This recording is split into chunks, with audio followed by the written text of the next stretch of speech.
Ano ka mo? YouTube at saka Facebook. O pulo. Ito apo, kunin mo ang pera. Bilhan mo ako ng load. Ay, damihan mo na yung load ko ha. Mag-YouTube din ako at saka mag-Facebook. Opo mga kaibigan, halika na kabarangay. Magkaroon ng maraming kaibigan. Simulan mo nang mag-online, mag-shoutout at makipagkumustahan. Shoutout! Kumustahan? Dito lang yan sa 109.7 Online Radio. Shoutout! Kumustahan? Inyong mapapakinggan, inyong mapapanood sa YouTube at saka sa Facebook. Shoutout! Kumustahan? This is 109.7 Online Radio. To the rhythm.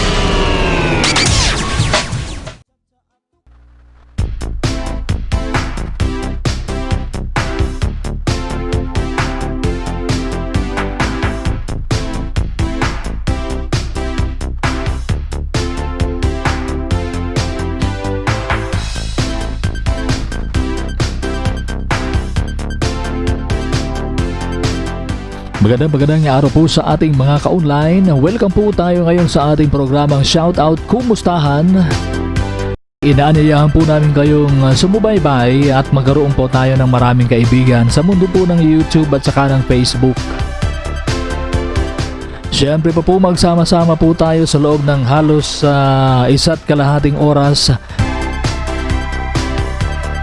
Siyempre po ito ang mga kasama si Kuya Sam.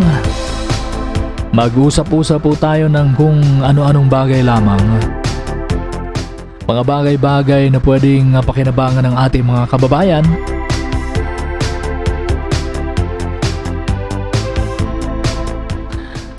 Mga bagay-bagay na nangyayari sa ating kapaligiran sa kasalukuyang panahon. Na mga bagay-bagay na pwedeng makaapekto sa ating pamumuhay.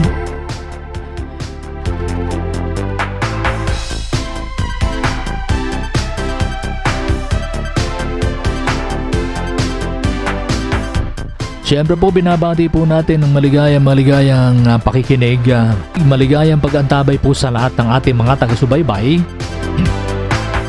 Sa ating po mga kaibigan sa YouTube, sa ating mga kaibigan sa Facebook. Magandang araw po sa inyong lahat. Mag-shoutout lang po, makipagkumustahan, magkaroon tayo ng maraming kaibigan.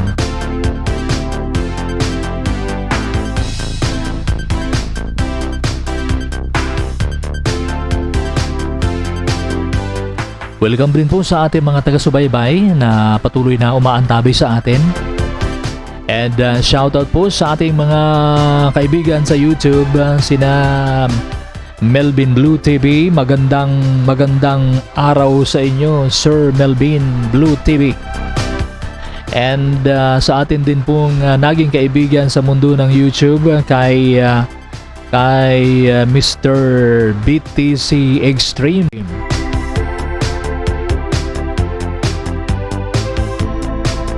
Binabati rin natin ang happy listening ating pong kaibigan sa YouTube.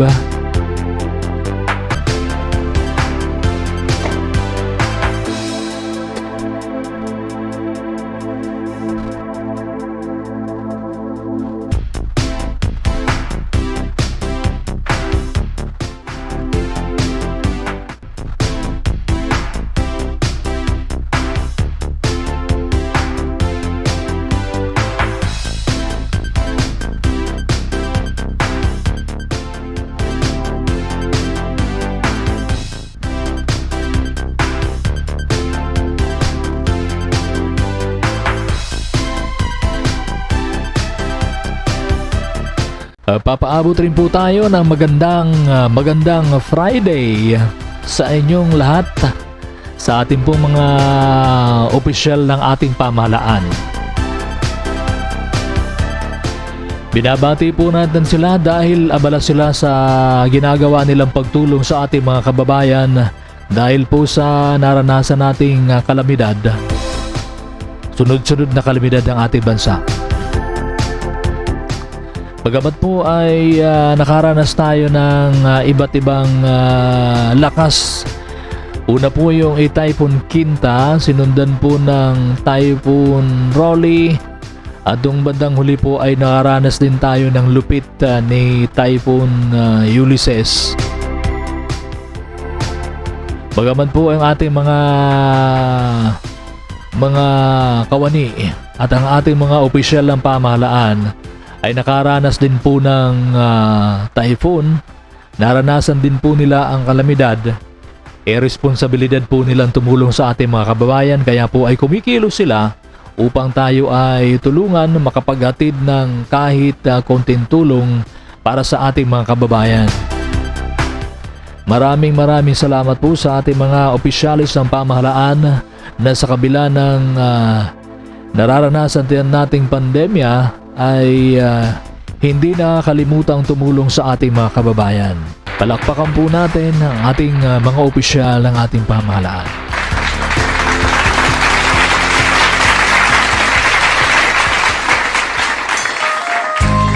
Pakinggan po muna natin ang awitin mula po sa kaibigan natin dito sa Bicol Region. Siya po ay mula sa Libmanan, Camarines Sur. Siya po ay nagtatrabaho sa ibang bansa. Ito po ang awitin mula po kay Ginoong Andy Lucriana. Hilig niya pong gumawa ng mga awitin at siya na rin po ang kumakanta.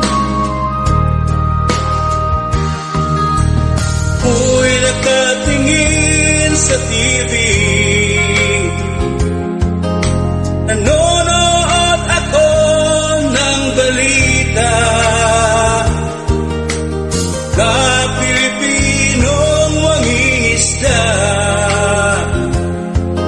itinataboy sila ng mga banyaga. Damdamin ko'y labis na nasaktan doon sa aking mga nasaksihan. Kabayan ko'y walang laban sa dambuhan ng barko ng dayuhan. Tanging pangingisda ang kinabubuhay, ngunit inaapi ng mga dayuhan. Bakit ito'y ating pinapayagan? Bakit tayo'y nagbibingi-bingihan? Sa sariling karagatan, pinalayas ng dayuhan. Hindi ba natin sila matutulungan? Sa sariling karagatan, inalisan ng karapatan. Kawawa ang ating mga kababayan. Ang Pilipinas ay sa Pilipino, wag hahayaang tayo ay inaabuso. Ang Pilipinas ay sa Pilipino, ipagtanggol natin ang ating teritoryo. Hindi man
sila ng mga banyaga.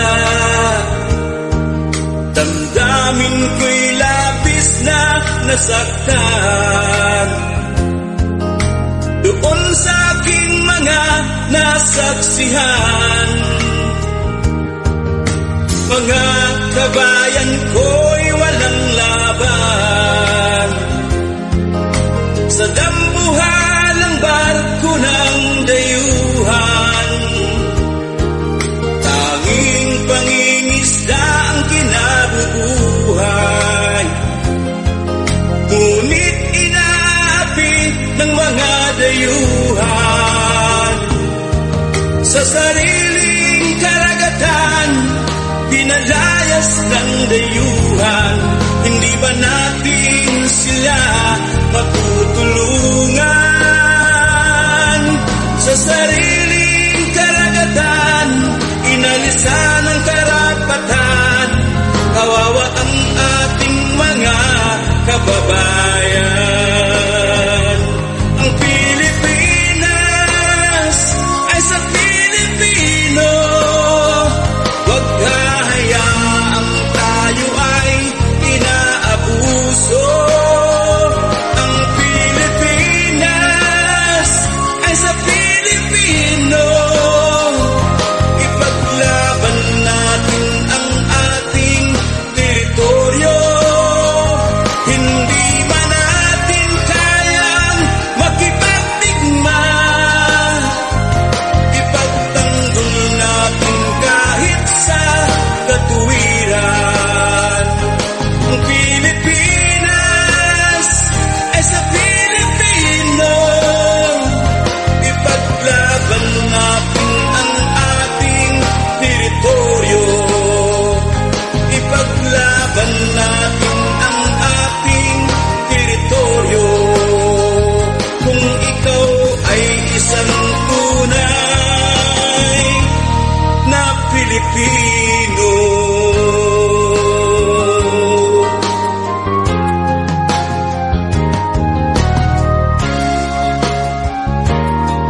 Mabuhay ang Pilipinas at lahat ng mga Pilipino. Buhay!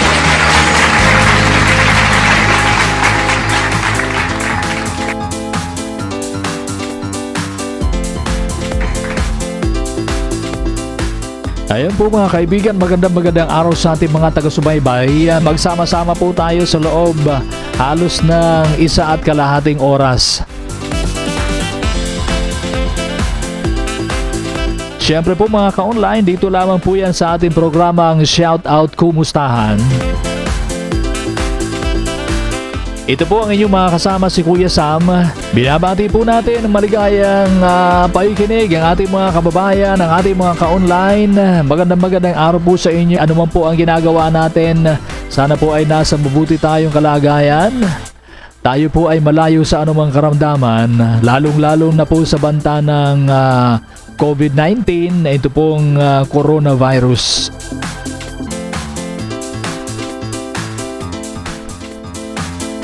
Magsama-sama naman po tayo muli para mag-usap-usap po tayo tungkol sa mga bagay-bagay. Mga bagay-bagay na pwede makaapekto sa ating pamumuhay o kahit ano po ang pwede natin pagkwentuhan ngayong araw.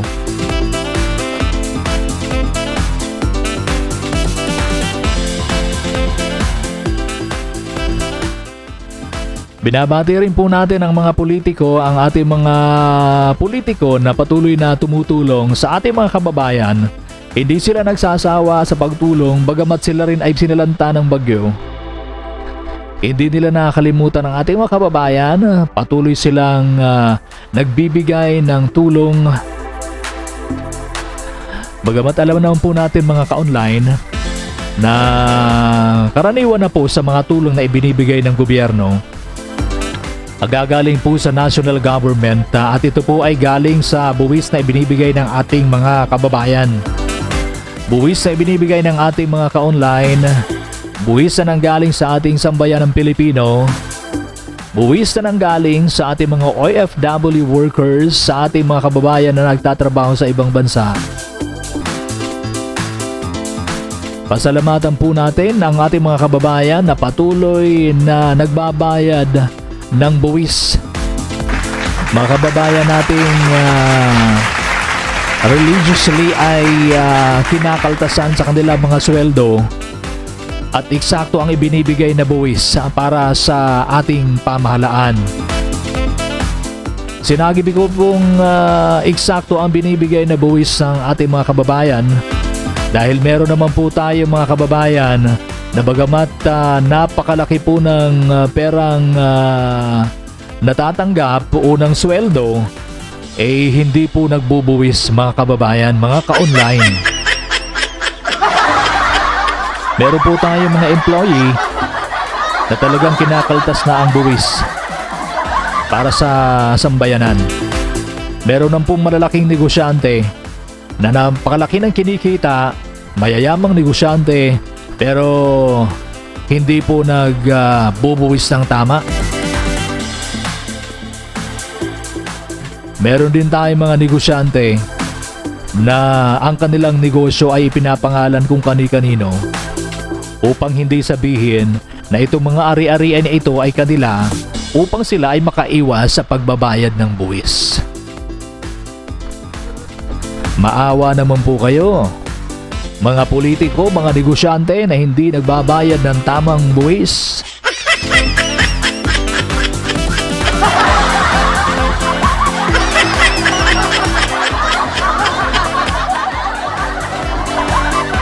Para naman sa mga politiko na yung perang gagastusin para sa ating mga kababayan, para sa relief operation, para sa tulong na ibibigay sa ating mga kababayan, sa halip na ibibigay sa kanila at yung iba ay sa halip na ibinigay ay napunta po sa kanilang bulsa. Ito po para sa inyo.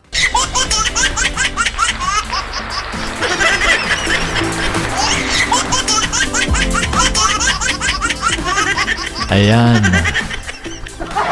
Tuwang-tuwa po ang ating mga kababayan sa pinaggagawa po ninyo. Kung sabay nga po talaga mga ka-online, marami sa ating mga kababayan ang hindi napapansin ang ganitong mga bagay-bagay.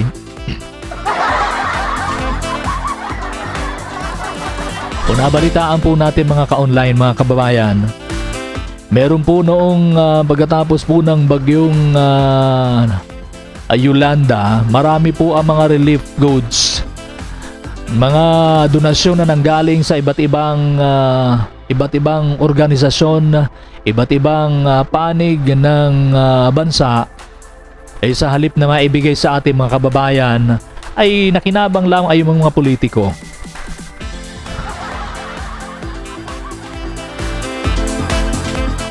Paano pong ang nakinabang ay ang mga politiko?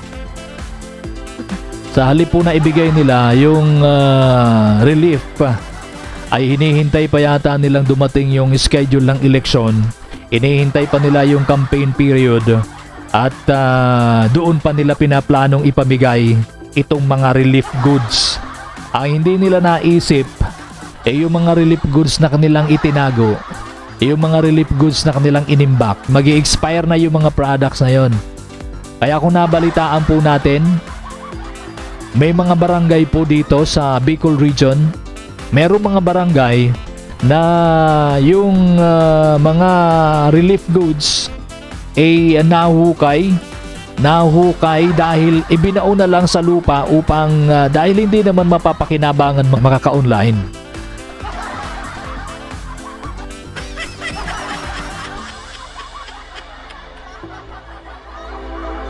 Ibinauna lamang sa lupa sapagkat hindi naman makakain. Yung mga bigas halos nabubulok na mga ka-online, pati yung mga asukal at mga kape ay hindi na rin mapakinabangan kaya't ibinauna lang sa lupa. Isip-isipin niyo po yun mga ka-online, mga kababayan, kung ano po ang kaisipan nitong ilang mga politicians, ilang mga opisyal sa ating pamahalaan na hindi iniisip yung kapakanan ng ating mga kababayan, kundi ang iniisip lang nila ay yung kanilang pansariling kapakanan.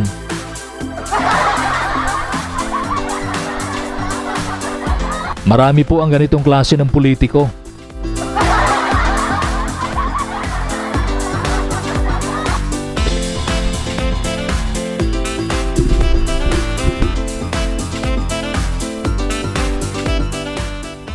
ang medyo pangit pa pong pakinggan ay meron tayong naririnig sa mga kampanya. During the campaign period po nitong mga politicians, ito pong mga hindi matitinong mga politicians. Ang sasabihin nila ay marami silang ipapangako at sasabihin nila na ang kanilang tulong na itong ibibigay ay nagmumula mismo sa kanilang bulsa. When in fact, ang totoo po niyan, itong mga perang ibinibigay ng ilan po sa ating mga politicians ay nanggagaling naman talaga sa buwis ng ating mga mamamayan. Kung hindi po alam ng ating mga kababayan yung ganung kalakaran, aakalain naman nila ay talagang itong mga politicians ay tumutulong ng bukal sa kanilang puso at ang tulong na ibinibigay ay talagang nanggagaling sa kanilang bulsa. O di marami naman tayo mga nalukong kababayan natin. Yung iba naman nadadala lang, binigyan ng 500, binigyan ng 200, 300, 1,000 during the election. Ayan, wala na. Ipinagbili mo ang kapakanan ng sambayanan. Kung minsan naman po ang masisisi namin ng mga ka-online, yung mga kababayan natin na ganito nagpapadala sa perang ibinibigay upang mimili ng boto nitong ating mga kababayan. Pagkatapos pag hindi maganda ang serbisyong ibinibigay, sisisihin naman ang gobyerno. Kayo po ang may kasalanan Nabigyan lang po kayo ng 200, nabigyan lang kayo ng 300, nabigyan kayo ng 500 o kaya 1,000 o ilang kilo ng bigas, asukal at saka mga kape. Pinili nyo na sila. Di sino po ang may kasalanan? Di kayo. Maging matalino po tayo mga ka-online.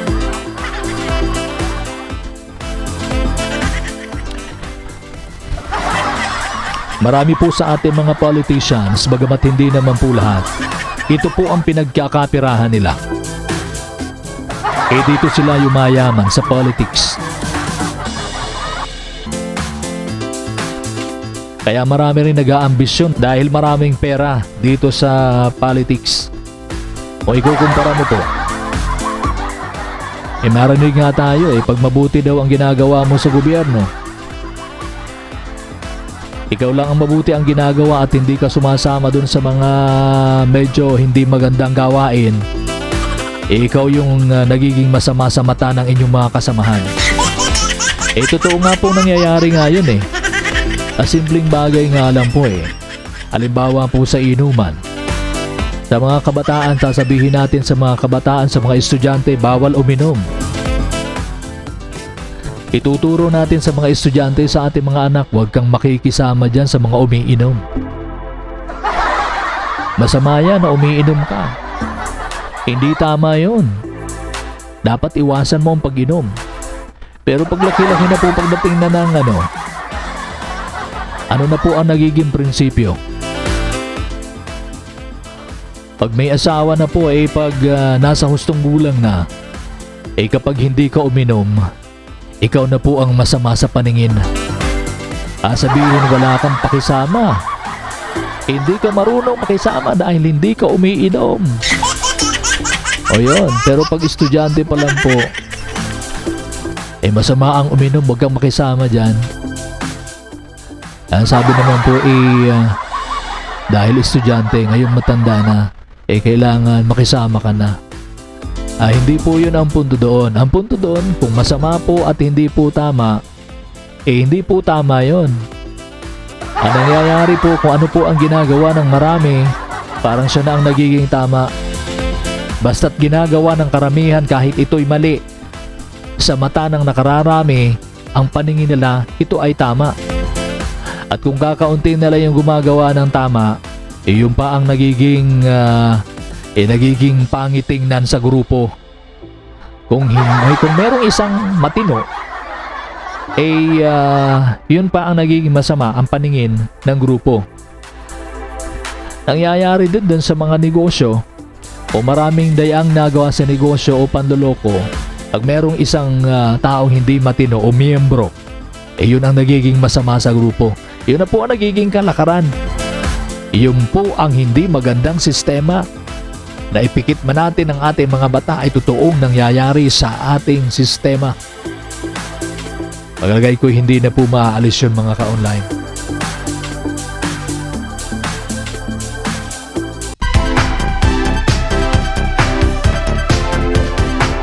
Isa pang halimbawa nito mga ka-online ay itong tinatawag nating pagsusugal. Kung minsan kung ikaw ang hindi nagsusugal sa grupo sa mga kasamahan mo, ikaw pa ang nagiging masama dahil hindi ka nakikisama sa kanila. Samantala alam naman po natin mga ka-online na yung pagsusugal ay talagang mali, pero kung hindi ka makisama, ikaw ngayon ang masama. Baliktad na nga po ngayon talaga ang mundo. Yung gumagawa ng masama at hindi karapat-dapat, iyon ang tama sa paningin ng karamihan. At yung gumagawa ng mabuti, siya ang pangit sa paningin.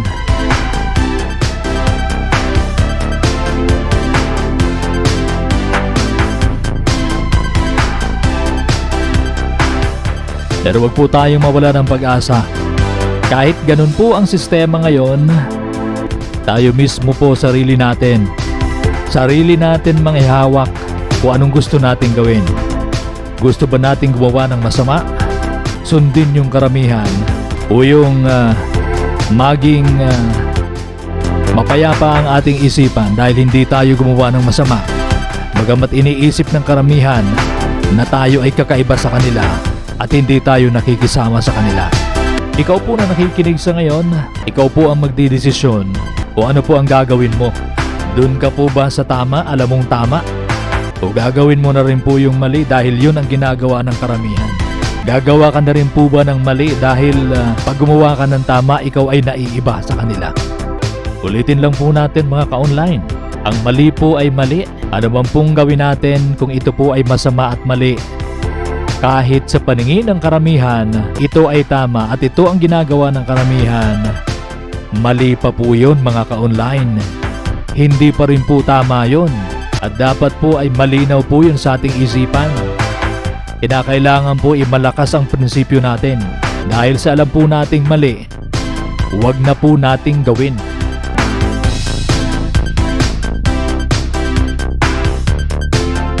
Siya nga po pala mga ka-online, binabati po natin ng maligayang pakikinig.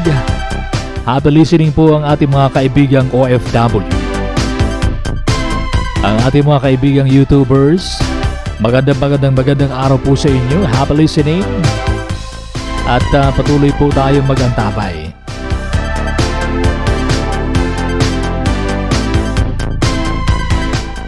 Binabati po natin ng maligayang pakikinig ang ating kaibigan sa YouTube. Sina Wata Rossi, magandang araw po sa inyo.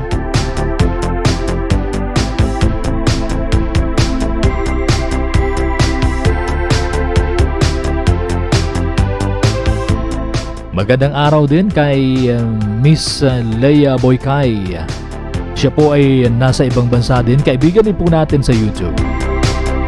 Magandang araw din kay Taong Gala.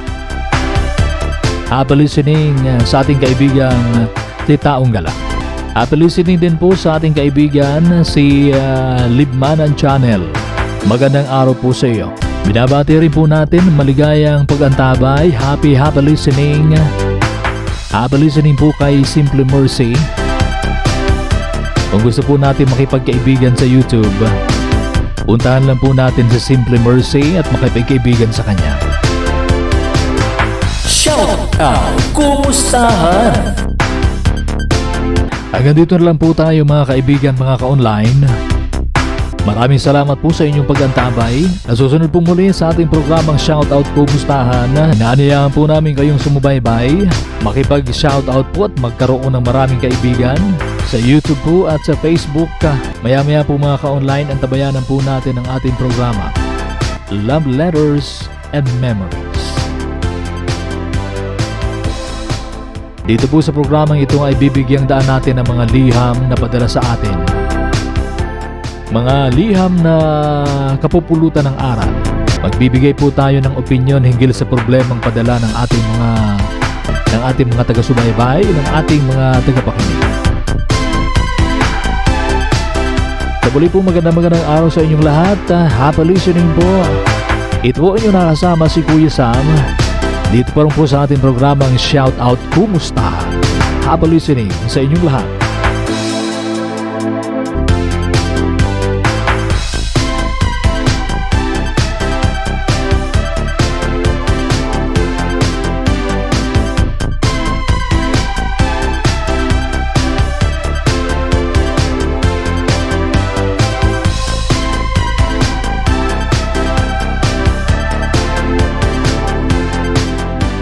Halika na kabarangay. Magkaroon ng maraming kaibigan. Simulan mo nang mag-online, mag-shoutout at makipagkumustahan. Shoutout! Kumustahan! Dito lang yan sa 109.7 Online Radio. Shoutout! Kumustahan! Inyong mapapakinggan, inyong mapapanood sa YouTube at saka sa Facebook. Shoutout! Kumustahan!